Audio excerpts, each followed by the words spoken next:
Greetings and blessings to you. We welcome you to another edition of Words of Faith and Power. Today we take a look at 1 Kings chapter 17, verses 13 and 14. As learned in our previous lesson, the widow's situation is difficult.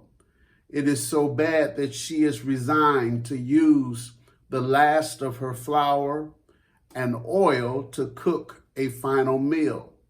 She expects to consume this food with her son. In her mind, the future is bleak. She doesn't see any path forward for herself or her son. She conceives that she and her son will not live much longer after the meal. She has grown weary with the drought and the famine. She understands that the lack of rain and vegetation is beyond her control. So she prepares for the end. Now, Elijah the prophet shows up unexpectedly in the widow's dire moment. She speaks openly to him about her situation and her immediate plans. She imagines that Elijah will understand her decision. She suspects that he will concur, back off of his requests for food, and leave her alone to follow through with her plan.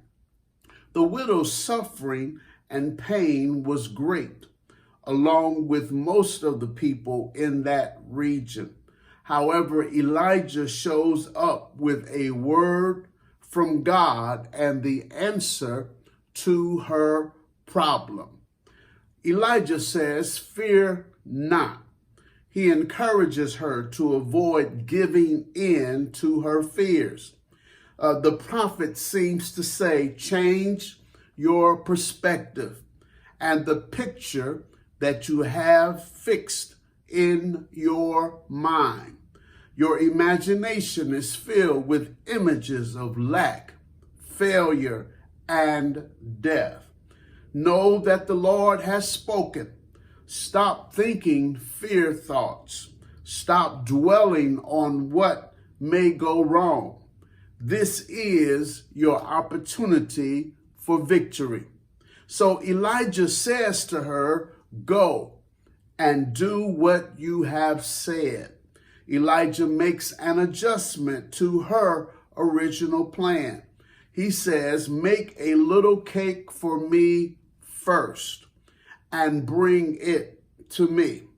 After that task is completed, then make one for you and your son."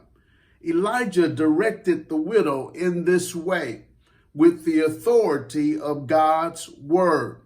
He knew that God had already intervened in the widow's situation. Elijah thoroughly trusted the word that God had given to him. Elijah was confident that everything would be all right. We learn in this passage that sometimes it is okay to lean on the faith of others.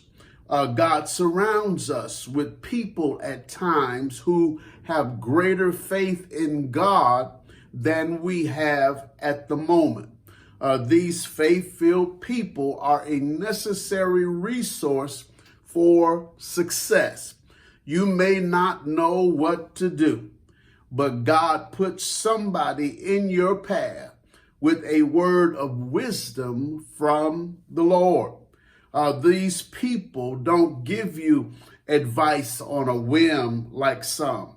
They don't give you advice that lends itself towards self-serving purposes. They are not out to scam you or to deceive you.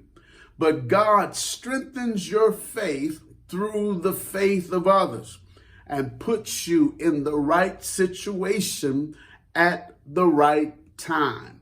Elijah then told the widow exactly what the Lord had said to him. He says, "For thus says the God of Israel, the barrel of meal shall not waste, neither shall the cruse of oil fail, until the day that the Lord sends rain upon the earth." Wow, what a word. God gave the assurance that there will be enough food for Elijah, the widow, and her son. The provisions will keep flowing until the rain waters the land. God emboldens our hope that we will make it through whatever plagues us. God has covered you. He's got you. He knows what you need. The story of Elijah and the widow is encouraging. It provides us with an example of how God works on behalf of his people during tough times. He supplies our need during stressful moments. He helps us to experience hope, faith, and victory along the way. Oh yes, we understand and we have the reminders from the Lord that if he did it before, he will do it again. Trust God to work things out for you. Trust God to remove and calm your doubts and fears. Believe that God will lead you every step of the way. It will work out for your good and for his glory. God bless.